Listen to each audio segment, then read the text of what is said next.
dia a todos, que a paz de nosso Senhor Jesus Cristo nos envolva, nos ilumine, nos ampare, para que eu possa, através desse estudo, passar essa parte que eu estudei da melhor maneira possível e que todos entendam.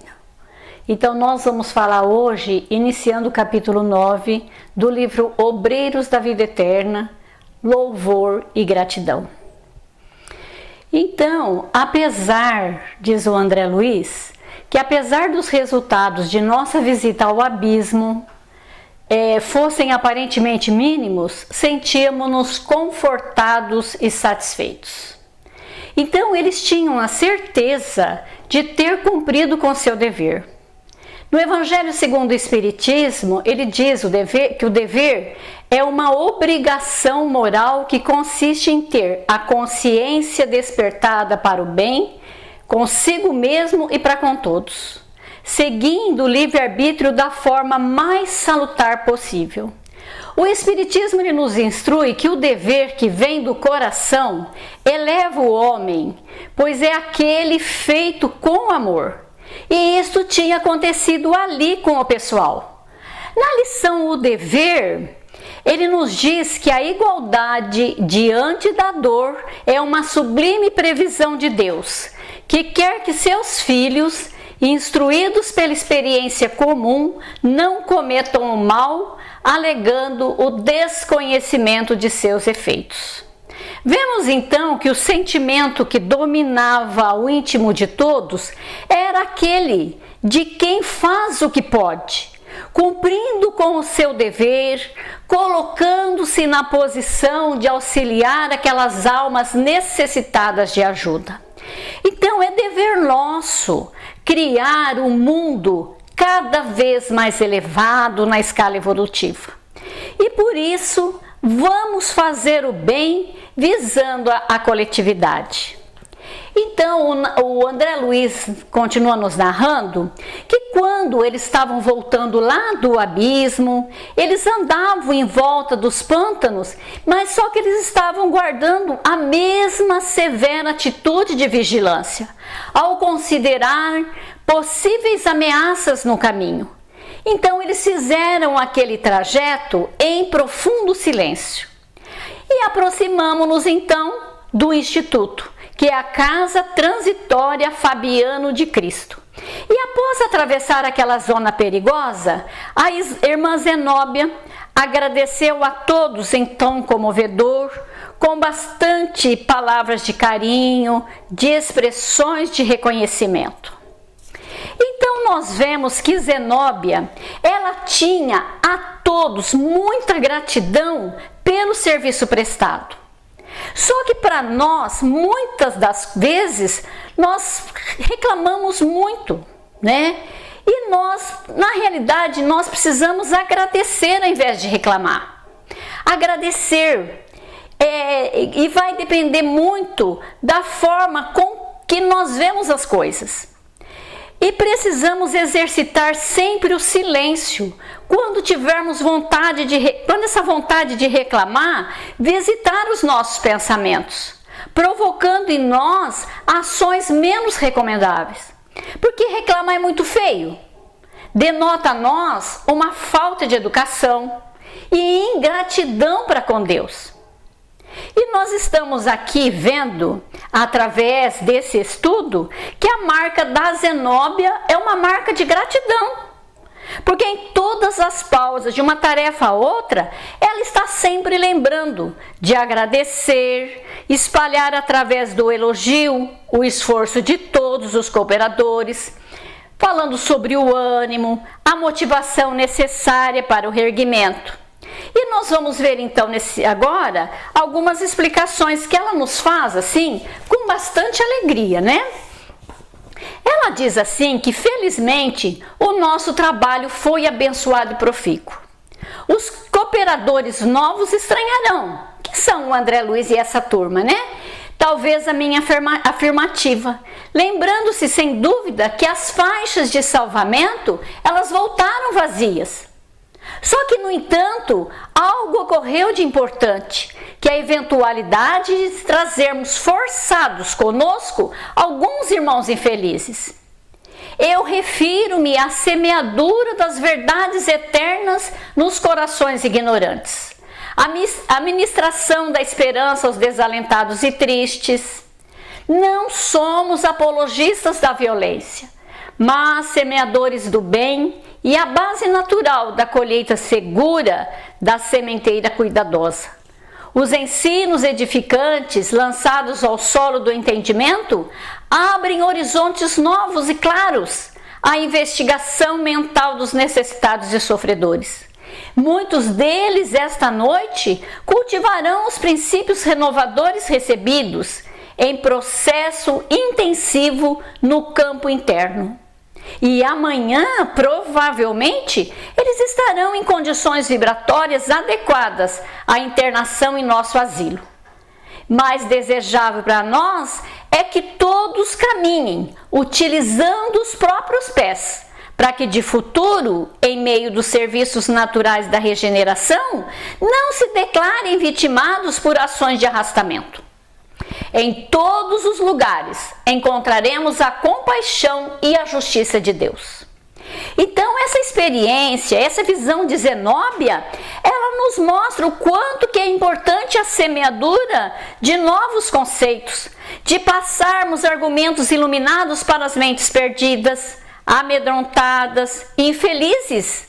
E todo o material que nós passamos aos outros nas orientações, elas nunca se perdem. Elas são ferramentas que estarão à disposição deles para alimentar novas ideias e criações mentais.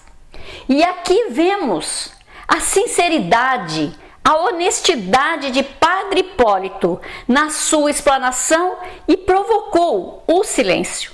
Então isso mostrava o interesse daqueles irmãos nossos em ouvir novas sugestões além daquelas que seguiam. Então essas novas ideias provocariam conflito íntimo, análise e mudaria a disposição íntima de alguma daquelas almas, favorecendo o socorro, o amparo. Então nós vamos continuar no texto onde André Luiz nos diz que Zenóbia sorriu benevolente e acrescentou que a compaixão é filha do amor e desejará estender sempre o braço que salva, mas que a justiça, filha da lei, não prescinde da ação que retifica. Haverá recursos da misericórdia que as situações mais deploráveis. Entretanto, a ordem legal do universo cumprir-se-á, invariavelmente. Em virtude, pois, da realidade, é justo que cada filho de Deus assuma a responsabilidade e tome resoluções por si mesmos. E aqui nós vamos encontrar então nas palavras de Zenóbia as explicações dos ensinos que o nosso querido Chico uma certa vez passou, quando ele diz que sempre que a justiça divina nos procura para acertos de conta e nos encontra no trabalho, a misericórdia divina solicita que o prazo seja prorrogado indefinidamente, mas que um dia vai chegar em que nós vamos estar mais fortalecidos, mais preparados para nós assumirmos grandes missões de amor, para que através do amor paguemos os nossos débitos. O esclarecimento, diz o André, era lógico e reconfortador. Desejaríamos a continuidade da argumentação, só que, no entanto, nós nos acercamos da casa transitória, né? Alcançáramos a vizinhança do átrio, eu acredito que seja um pátio, e admirei a movimentação em torno. Mas o André Luiz, naquele momento ali, ele ficou muito admirado, muito curioso, com tantas entidades, numerosas entidades que iam e vinham. Quase todas penetravam a organização socorrista ou delas saíam em grupos reduzidos. Tinham vários velhos que amparavam jovens que me pareciam indecisos, titubeantes, E tinham também crianças, nimbadas de luz, que guiavam adultos de rosto sombrio, figurando-se carinhosos e pequeninos condutores de cego. E ele diz, o André Luiz, que o quadro era formoso e enternecedor. Possivelmente, examinando a estranheza que se apossara de mim, adiantou-se Zenóbia, explicando-me atenciosa: André, os nossos irmãos da crosta, parcialmente libertos da carne pela atuação do sono, afluem até aqui todas as noites, trazidas por companheiros espirituais com o fim de receberem socorro ou avisos necessários. A casa oferece recursos aos encontros oportunos. Então nós vemos que a Zenóbia, ao perceber aquele estado íntimo de André Luiz, apesar do assunto ser menos importante, ela apressa os passos para socorrer, para esclarecer o André Luiz particularmente. Aí o André diz assim: não consegui disfarçar a surpresa ante a cena maravilhosa, contemplando embevecido o cuidado terno que os benfeitores desencarnados têm para com todos aqueles que vinham dos círculos terrestres mais densos.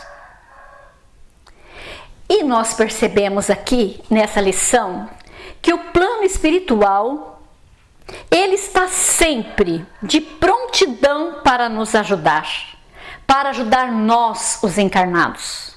Então, naquele momento ali, o André Luiz ele começa uma interessante investigação. E ele diz que atravessou a zona magnética de defesa, confundimos-nos com os passantes. Não longe de mim, um interessante menino que aparentava entre 9 e 10 anos de idade. Ele estava revestido com gracioso halo de luz. E ele guiava uma senhora de passos incertos. Ela parecia enferma, incapaz de autocontrole. Mas o menino, porém, segurava-lhe firmemente a mão. Após saudar a irmã Zenóbia respeitoso, falou à mulher insegura: venha, mamãe, é por aqui, venha, não tenha medo. E ouvindo a interpelada, ela parecia acordar de um sonho bom e gritava semi-inconsciente: meu filho, meu filhinho, não me deixes voltar. Quero-te sempre, sempre. E as expressões de meiguice misturavam-se a copioso pranto, e eu fixei-lhe os traços fisionômicos. A pobre mãe não nos enxergava, seguia acompanhada e insegura de si, e os seus olhos, que vertiam grossas lágrimas, permaneciam presos na contemplação da criança, revelando a suprema ternura de mãe, exausta de saudade, a reencontrar o objeto de seu amor, que parecia perdido para sempre. Mamãe, caminhe, não desfaleça! Chamava o rapazinho, exaltando de júbilo. Já vou, meu filho, eu já vou, e eu te seguirei, leva-me contigo, tornava a palavra maternal afogada de sublime emoção. Dá pra gente perceber aqui nessa história, que aquele ali não era o primeiro encontro deles. Pois a mãe, ao ouvir a voz do filho, ela recobrou parte da sua lucidez, reconhecendo-o imediatamente. E dá a impressão que ela sofria muito com a ausência física do seu filho desencarnado, mas que de vez em quando eles se encontravam para matar aquelas saudades tão doloridas, E o André Luiz, ele estava assim, muito empolgado com aquele fato que ele acabara de presenciar. E voltando então ao texto, ele explica que aqueles companheiros dele ali talvez estavam habituados desde há muito tempo àqueles espetáculos ali que ele estava vendo, conversavam descuidados entre si, mas todavia segui de olhos umedecidos aquela criança carinhosa que amparava sua mamãe, até que desapareceram através das portas laterais. E eu, diz o André, né? Eu não me contive, aquela surpresa que me dominava. Toquei então o braço do padre Hipólito e falei: "Ô meu amigo, com que fim seguiram a senhora e o menino?" O André queria saber para onde eles tinham ido. Qual que era o objetivo deles ali? Mas o padre Hipólito esboçou um gesto assim significativo e falou para o André: "Ai, André, eu não os vi." Falei então do quadro que tanto me enternecera, bordando os meus informes de considerações afetivas. Mas o ex-sacerdote sorriu e falou para ele: ora, André, são tantas mães, são tantas crianças que transitam por aqui. Certamente o filhinho, como tantos outros, conduziu a sua mãe até os gabinetes de auxílio." Então, dá para a gente entender aqui que os nossos entes queridos, né, depois que eles se restabelecem, depois que eles se recuperam lá no mundo espiritual, começa um trabalho de nos auxiliar, para que nós deixemos de arrastar essa dor da separação e que possamos retomar as nossas tarefas que temos que realizar, que são os nossos trabalhos imprescindíveis para a nossa evolução espiritual. Aí o André Luiz então ele disse que ele não teve tempo de fazer novas perguntas porque o grupo atingiu a porta de entrada e aí dois amigos acercaram-se ali do grupo. Tratava-se de Gotuso, que a gente já ouviu falar, e de um outro irmão que o André Luiz assim disse que não teve assim um contato pessoal com ele. Eles se cumprimentaram cortesmente e logo após então Gotuso se dirigiu à diretora, informando a ela dos serviços de colaboração da crosta que ele havia feito junto dos técnicos que organizavam algumas reencarnações expiatórias que haviam sido executados satisfatoriamente. E logo após dirigiu-se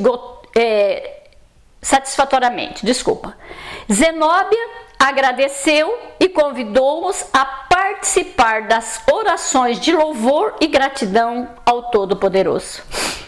E penetramos então aquela sala consagrada, onde a orientadora tomou conhecimento das medidas levadas a efeito em sua rápida ausência e certificou-se de que todos os abrigados haviam comparecido à reunião geral de preces e auxílios magnéticos realizadas minutos antes.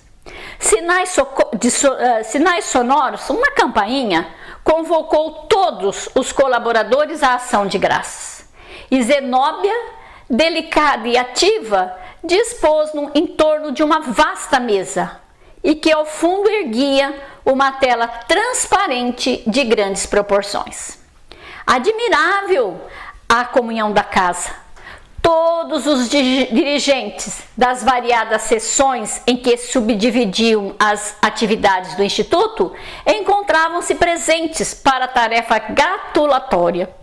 E a diretora informou-nos afável de que todas as noites se verificavam trabalhos de oração para os asilados e para o pessoal administrativo, salientando que nesses últimos ela se reunia em pessoa com todos os subchefes da organização que não se encontrassem inibidos por motivo de serviço.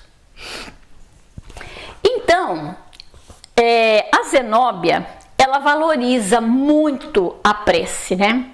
E nós fizemos assim uma pesquisa de algumas frases a respeito de preces. Então a prece, ela tem um poder que não dá para medir, uma vez que ela é a chave que abre as portas do infinito. Uma vez o Chico disse que a prece de uma mãe sofredora arrebenta as portas dos céus. E é muito importante destacar, que independente da forma, dizem os espíritos que a forma nada vale. Você pode fazer uma prece sentado, de pé, ajoelhado, deitado, da forma que você quiser. O pensamento é que é tudo. Um bom pensamento vale mais do que um grande número de palavras, com as quais nada tem o coração. Cada um de nós podemos orar utilizando as palavras do seu dia a dia, usando o seu vocabulário, sem qualquer ritual, sem qualquer forma. É uma conversa de você com Deus, de você com Jesus, com o seu espírito protetor, com o seu anjo da guarda. É importante que a prece, ela brote da alma, da mais profunda intimidade de quem ora e com o pensamento voltado exclusivamente para o ato de orar. Que não tenha repetição pura e simples de oração decorada, mas sim, e bem ao contrário, ela seja feita com concentração, com confiança, com sensibilidade, com amor na mente e no coração e com muita fé.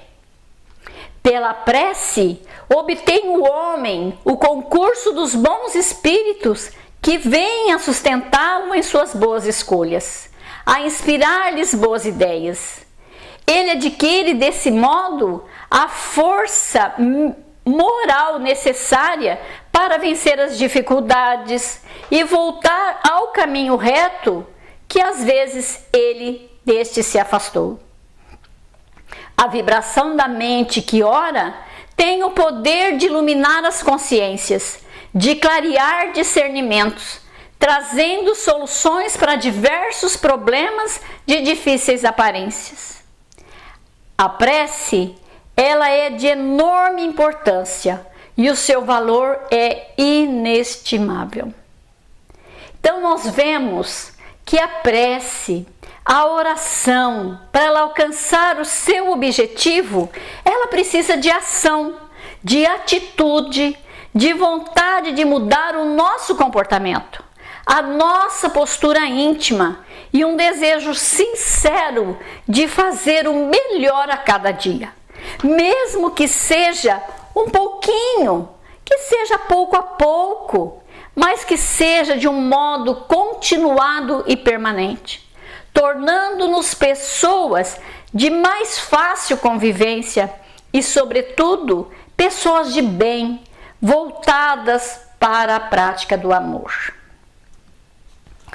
Então, o André Luiz nos diz no texto que naquela oportunidade ali da reunião, eles eram em 35 criaturas, presas ao doce magnetismo de Zenóbia, que tão bem sabia desempenhar a excelsa missão educativa. A cabeceira do grande móvel referido, cercado pelas poltronas confortáveis que ocupávamos em duas filas, sentou-se Zenóbia, radiante, mantendo-se